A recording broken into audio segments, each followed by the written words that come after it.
Okay, welcome back to episode number 7 of D&D Saga, Bed to the Bone. I'm Morgan Davey, the Dungeon Master, and I'm here, as always, for the Bed to the Bone adventures with Thom Adams. Hey, Thom.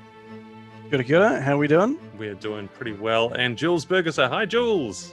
Happy New Year! Happy New Year! Hey! First game of the year. First game of 2021. It's a pretty exciting one. So we're gonna begin 2021 with the words that every gamer loves to hear, which is roll for initiative.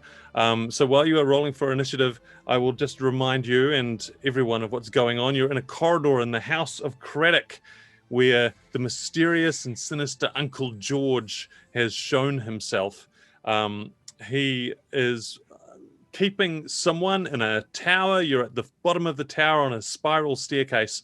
But there is this little hallway, and Uncle George has summoned dark tentacles of pain to punish. I've already forgotten his name. Peter, young Peter, the nice brother, and Peter has been writhing in agony, which caused Mascara Stormfire to leap from cover, interposing herself and demanding that Uncle George knock it off already. I can't remember the cool words that you said, but I'm sure everyone who listened to the last episode can jump back and listen to that again so they can remind themselves, because it was pretty cool. And that's where we are, where Uncle George is not happy, Mascara is not happy, Peter is not happy, and currently Jackwick Gambleson is on the stairs out of view of Uncle George, and I don't know how happy you are, Jackwick. How happy are you?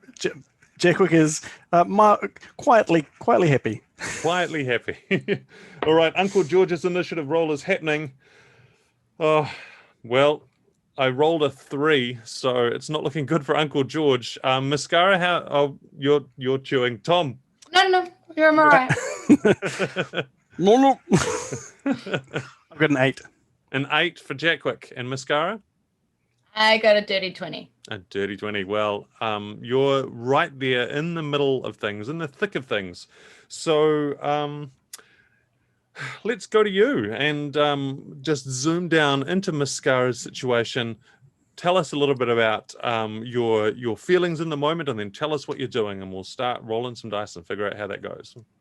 I think she's like feeling pretty kind of cross and emotional because this has been a weird time, sort of from start to finish, and she's not really sure like who the bad guys are, or like if she's the bad guy, or like if the bad guys are so bad after meeting Peter and stuff. So it's like she's just confused. But this person tried to hurt somebody that she, got along with. So that makes it very clear all of a sudden in Mascara's mind. She's just like, bad guy.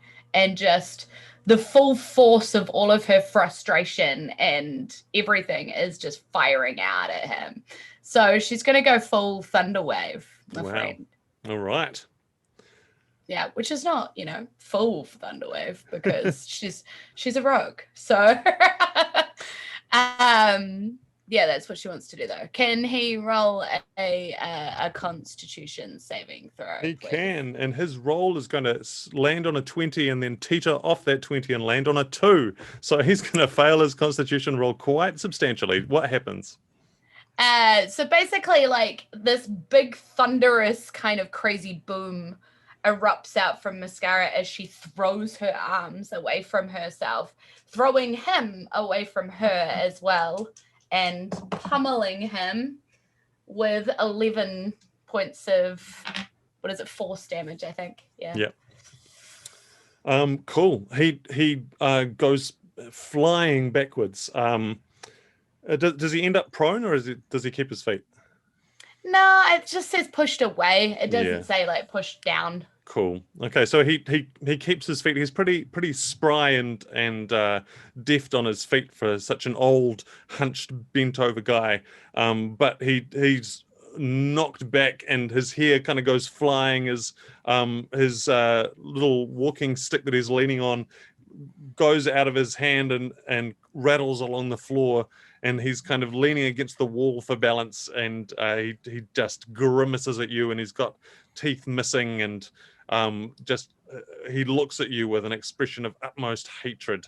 You can see gathering around him is this nimbus of dark energy, because he is like, you were wondering, are these guys bad guys really before? Well, yeah, absolutely. This just radiates everything that is wrong and nightmarish and horrible, and you can kind of feel it on your skin. The tentacles that are wrapping around Peter near you kind of retreat into themselves as he prepares to throw something back at you. But before he gets that opportunity, Jackwick, you're next in the initiative order. So what are you going to do?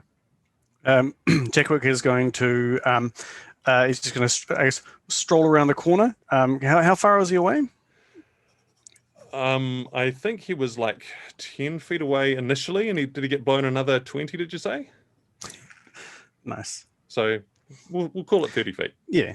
All right, well, so Jackwick is going to pop around the corner and say, "Penny for your thoughts," and then he's going to cast Dissonant Whispers on him. He needs to make a Wisdom saving throw. Right, and this saving throw is a little bit better. It's a 14, still going to miss, isn't it? I believe it is going to miss. Yep, 15 is my spell save DC. Yeah. So he's going to take 5d6 damage. So he's going to take 13. Oh, that's a very poor roll there for that. But he's also going to have to now move away from me as far as he can. Right. He uses uses reaction to move as far away as his speed allows me. Cool. All right. So he took some damage. 13 damage, did you say? Yep. Cool. Okay. So the whispers are playing around him, and you see him kind of glancing left and right, and his eyes are widening as you've interfered with the situation even more. Now there are two of you between him and his wayward nephew, and he's kind of just walking backwards as he looks at you. He's not pleased about how any of this is going. It's his turn. What are you going to do? What are you going to do? Okay, I think the first thing he's going to do is he throws his arms down, and there is suddenly a like this treacly thickness fills the air between you and him. It's, that sensation when you're in a dream of you want to run away, you want to run towards something, and you just can't quite lift your feet properly.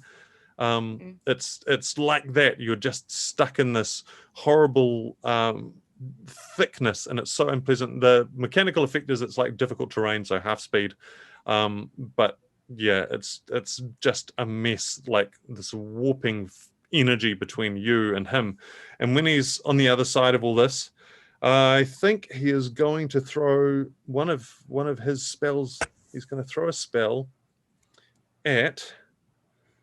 Going to throw a spell at you, Jackwick. Can I get you, please, to give me a Wisdom saving throw?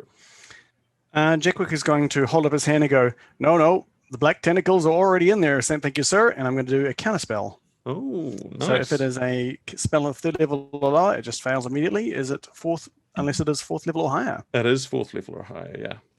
Okay, well then I need to make a check. And I rolled an 18. So that ain't going anywhere. Yeah. So I just rolled a 22, I think. Yeah. Wow. All right. No, sorry, 25. Cool. So he throws some horrific magic at you, and you just shut it down. You feel the kind of black energy dissolving in front of him, and his fury, Uncle George's fury, increases further. Peter is on his knees. He's no longer in pain. He looks up at Mascara, who I think is a little bit closer to him, and says, "The brothers will be coming." I think that's all he's going to do. He's just worried about the brothers. So, Mascara, you're next. What are you going to do? Okay.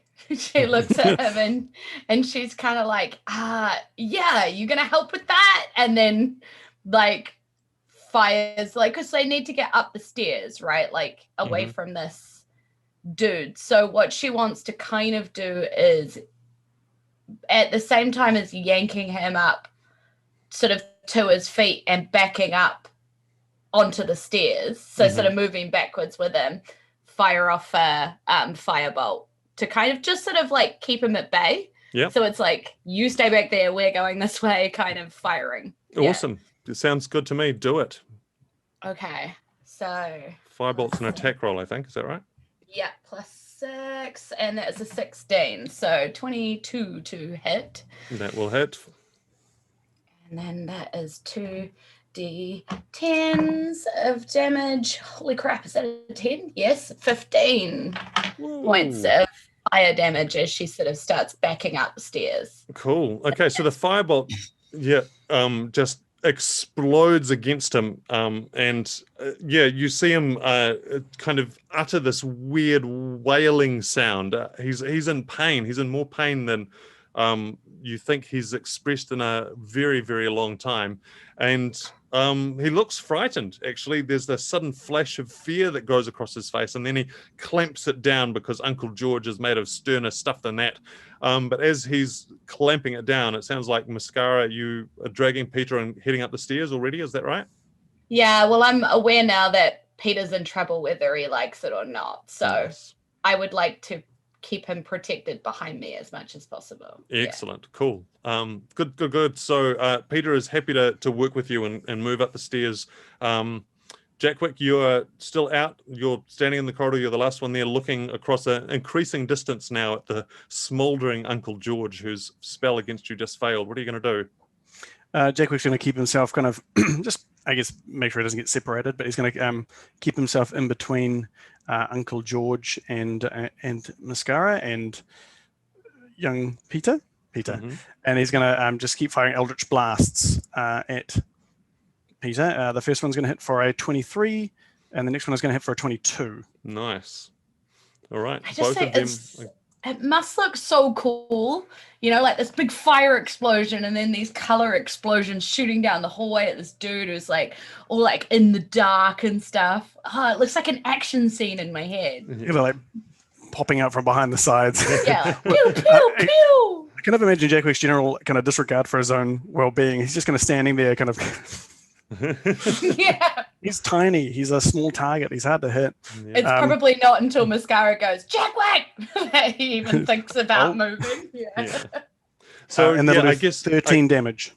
13 total. Yep, 13 total force damage. And I'll push him back another...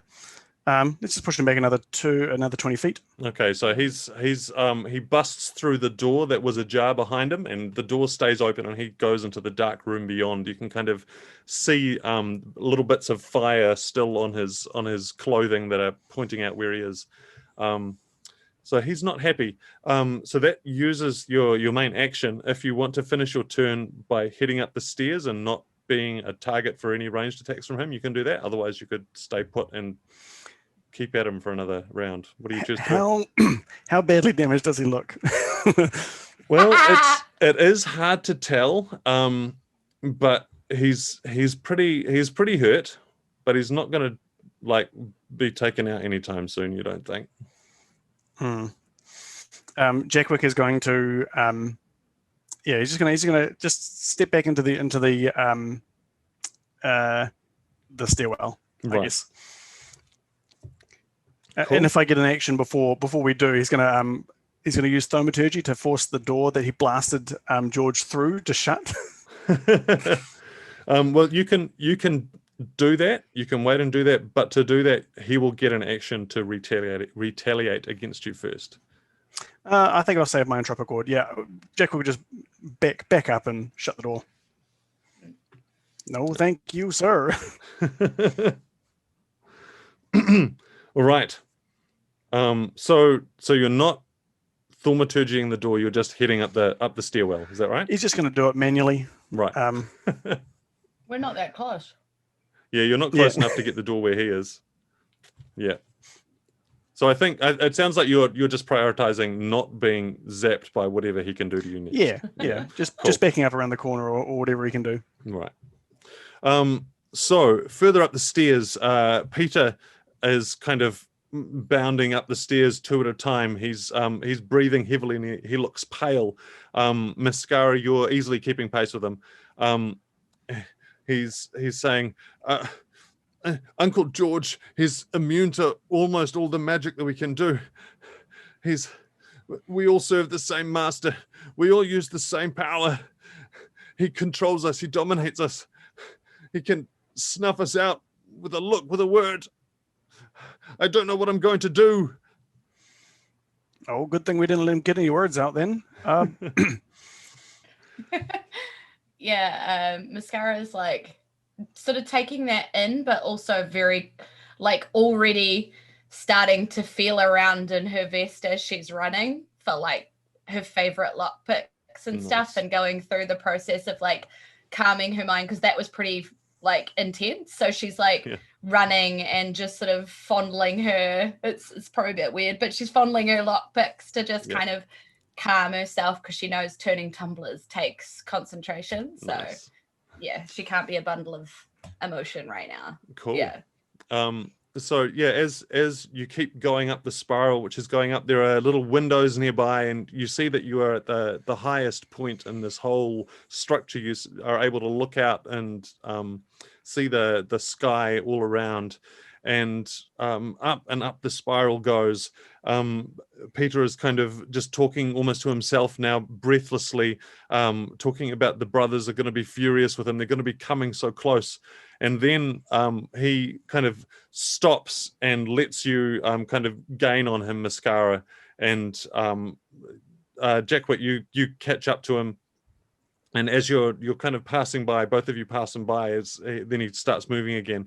And he's like, I've never seen Uncle George in so much pain and discomfort. He's going to be furious. You've wounded him. And he smiles. He's deserved a lot worse than that for a long time. Yeah, Mascara throws over her shoulder just kind of like a grin, like even in the situation realizes that, and she's like, yeah, that's not even the worst that we can do. And like, you know, and then like heads to the door to kneel down and start concentrating. Excellent. Yeah, big door, big lock. This one is it's a much nicer, more recent lock than the ones that you've seen elsewhere in the house. There's actually a bit of security going on here, and I'm so nervous. Yeah, I think Jackwick, you reach the top of the stairs, and you can kind of hear the sounds of footsteps echoing up the stairwell from below, multiple sets of footsteps coming, and you turn, and Mascara's already down, concentrating, picks into the lock, trying to get it open. Peter is just kind of watching helplessly, looking over his shoulder and wondering what is going to become of him. So unless you want to intervene, Jackwick, we're going to zoom in on Mascara's situation. Jackwick's just going to quickly pat her on the shoulder and go, all right, Mascara, you do your thing and I'll do mine. I've got the highest of faith in you. And he's going to cast guidance on her. And then he's going to step down and kind of place himself where he's going to be able to prevent anyone from affecting her, while also being able to stop anyone from getting too close. And his hands come up and they just start to warp and kind of shadow. Ooh. Nice. Awesome. Yeah, and I think because Mascara is like kneeling down, like she's finally kind of almost like shorter than Jackwick. That doesn't happen a lot, you know? And so she sort of looks up to him. She feels quite warm in that. Like she feels the guidance warm her, but she also feels warm and like, he's got my back. We're going to be fine. Like we could never be defeated as long as we're together, you know, like that kind of surety. Yeah. Love it. Even Peter is kind of visibly encouraged by the energy between the two of you, but he's silent and he watches closely. All right. I'm so nervous about this roll because I feel like a lot hinges on it. I get to use my sleight of hand plus my proficiency because I'm using my thieves' tools, right? Yeah. So you also have the secrets number as well. And I've got the You've got the secret number to lean on if you need to. That's right. If That's I right. need to. Yeah. That's right. Okay. Because I'm like, I could just see myself rolling a 1 right now. Yeah, so we will use sleight of hand. Technically, all lockpick rolls should just use the tool proficiency by itself, but I like using sleight of hand. It's feels nicer to me. So just sleight of hand rather than the proficiency, because otherwise it would be like plus 11, which would be insane. Yeah. Okay, cool. So that magic number. Because you know how I said I had a feeling? Yeah. I'd Oh no. like to use my 13, please. Lucky 13. All right. because that was a 5. So okay, so this is how we're going to play it. You are working at the lock, and it's not working for you, and you're trying, and there are steps coming, and Jackwick, you can feel them getting closer. I'm kind of marking off rounds on my little ticker over here, and then Mascara, you calm and you pause and you get ready. And what was the thing that you needed to see? Was it the color red? Or was it was following the light. Following the light. So I close my eyes. Yeah. And then like concentrate on the light that I felt when Jackwick, like, and it's weird because he's normally dark, but I felt the lightness. So I'm concentrating on it as I like, Yeah, that's good. That's good. I like it. You're concentrating on that light.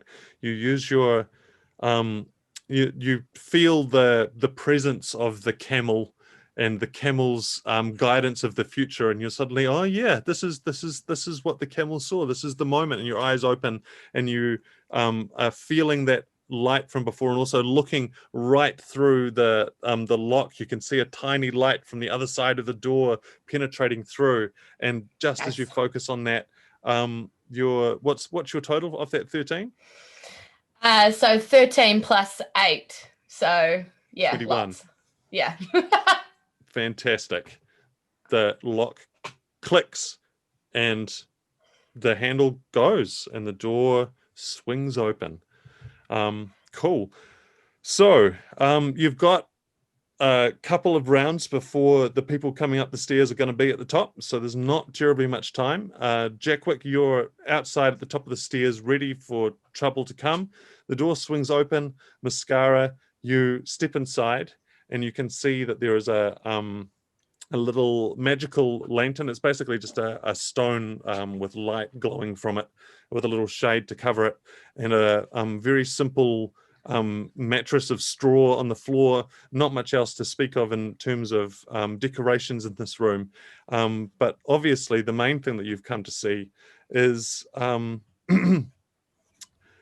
is the inhabitant, the prisoner, and they have kind of these old raggedy cloak that's wrapped about them, and they look up as they see you and stand. And as they do, Mascara, you recognize. Now, I'm going to have to ask you who this person is, because I know their relationship to you. This is the first person that ever broke Mascara's heart. Oh, okay. So I don't know if you instantly know who this person is, or you need a moment to figure it out, but yeah. I think, like, it's like that thing where you go on a job with somebody that you think is kind of cool and is gonna like show you how to do things and show you how things work, and they're nice to you, and they, like it's almost mentory kind of relationship. Yeah.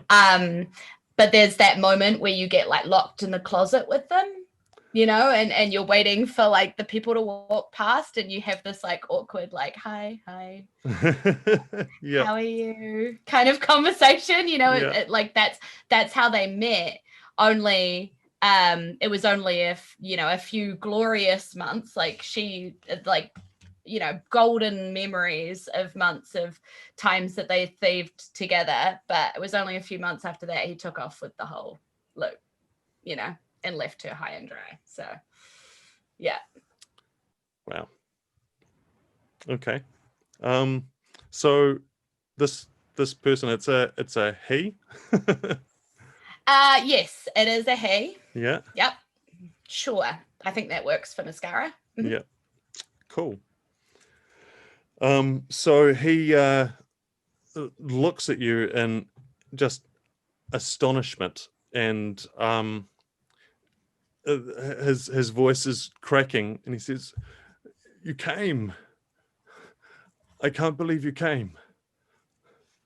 And Mascara has that moment where she wants to, like, part of her wants to run to him, grab him, like kiss him, hug him, like she used to, because she's been worried about him because she hasn't seen him in like forever. Yeah. And then the other part of her wants to go over there and slap him across the face for what he did to her. He left her it was her first time she was ever caught as well.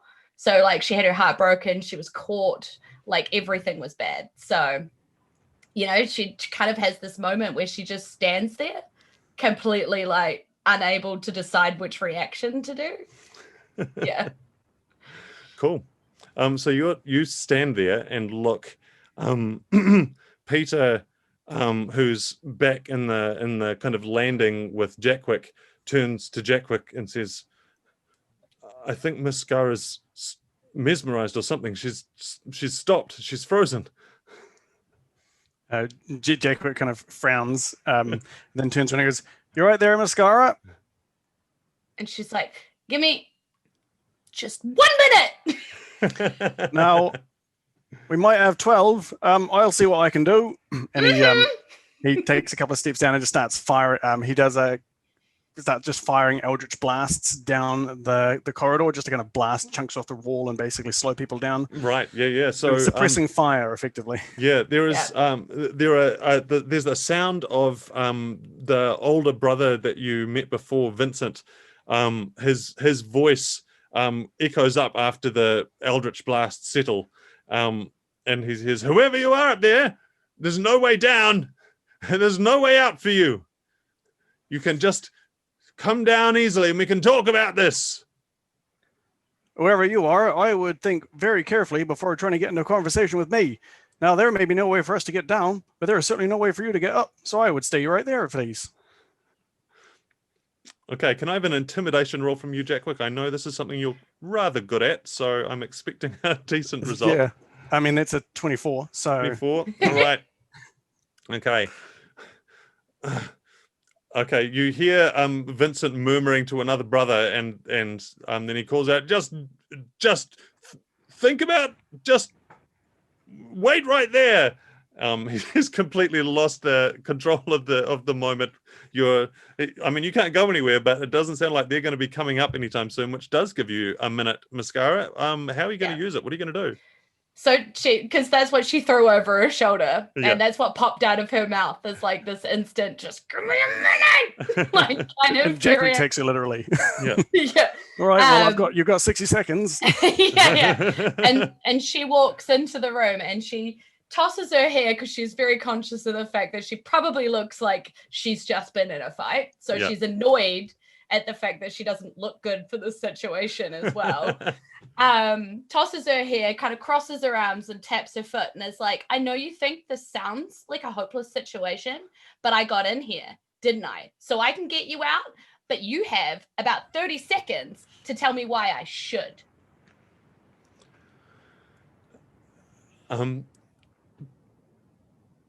Because deep down, fundamentally, you care about people.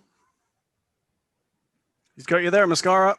Mascara's like, fine, we can deal with this later. I did only have about a minute. I suppose I've used about a minute of it. Hang on a minute. I think I've got a few seconds left. And she walks up and she does slap him across the face. And she's like, "We'll talk about this later." And then she goes back out. Holding his cheek, and he nods. A figure that's right. Yeah, and she shouts out to Jackwick, how's the situation out there, mate? Very good question. Hello down there. How's the situation with you? You hear another voice from below, and Vincent has made way for Uncle George. And Uncle George calls out, "Gambleson! Jackwick Gambleson, that's who you are, isn't it? Son of Gamble, that would be right.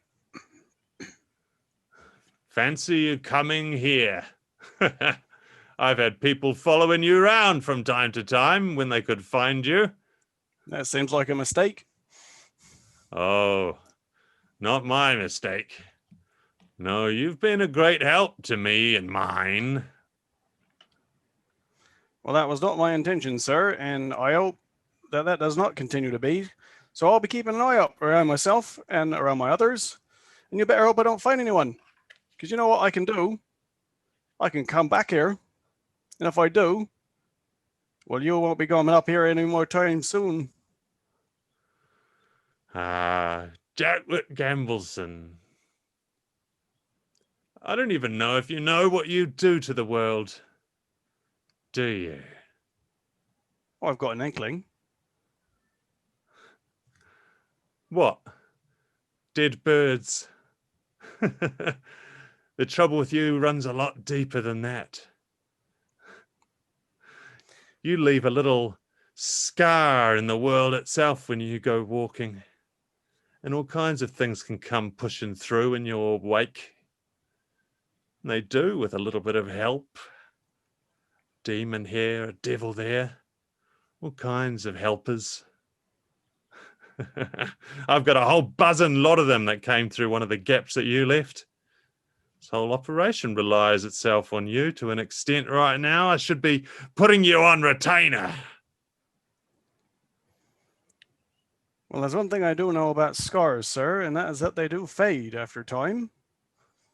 Now, I expect I will be soon retracing my steps and looking back on what's been happening. Now, I can't change who I am or what I am at this moment, but I can change the things that are happening. And, sir, you will no longer have power over the actions that I have. You will no longer take advantage of what I am. I gave up my soul for this, and I will not have someone take advantage of it. I would give my soul up again and 1,000 times if I could. Mascara comes out and she lays a hand sort of on Jackwick as he's saying this, because she's like finished her conversation around the same time. And she's like, besides, he's not scared of you. He's seen what's under the bed. As soon as you say that, as soon as you say that, the captive spins and steps forward and says, "You've seen what's under the bed." I've written what's under the bed. But it's dangerous. It's terrifying under there. Turns out there's something more terrifying outside of there. But Steffi and I got along, and now I'd like to meet him again. Well, that's what this is all about. And he puts a hand on your shoulder, Jackwick, and he pulls you into the room. And you see behind the door, there is, opposite from where there's that little straw mattress that has been hastily cobbled together, there is a beautiful, large bed with a shadowy underneath. And he says, "That's where I'm meant to sleep. They want me to sleep there so the monsters will come. They're trying to get the monsters from under the bed. That's what this is all about for them." And you see Jackwick's face kind of he just kind of, I guess, been confronted with his own everything. But his face kind of just breaks out into happiness, and he goes, "Oh, my stars." Yeah, Mascara goes, oh no. Like at the same time. And Jackwick runs over and he reaches behind him and just slams the door behind him. Yep. And then runs over, pops his head underneath, and goes, "Steffi, is that you?" Underneath the bed, something moves and long arms start to come out. Claws, horrific, monstrous claws. Well, actually, it's only one claw. I think we've decided Steffi only reaches out one claw at a time. One claw comes out and it wraps around Jackwick and gives you a nice, warm hug. And then behind this monster, the bed seems to rise and this swirling gate opens up, a gate into the underbed dimension. If you want to take it, it could be a way out of here, but I'm going to ask you to think about that between this episode or the next one because we're pretty much out of time. So it's a cliffhanger. Thank you, Thom. And Oh, wow. yeah, thank you, Julz. Oh, Aroha Nui, I'm terrified. That's Yay! Oh, I'm wow. Yay. Morgan. This is Diceratops Sniffy. Dead to the Bone, and we're signing off. Bye. Bye. Diceratops presents a podcast, D&D live on stage, interviews, news, other games, and romantic advice from Randy Dwarf. Get it all at diceratops.nz.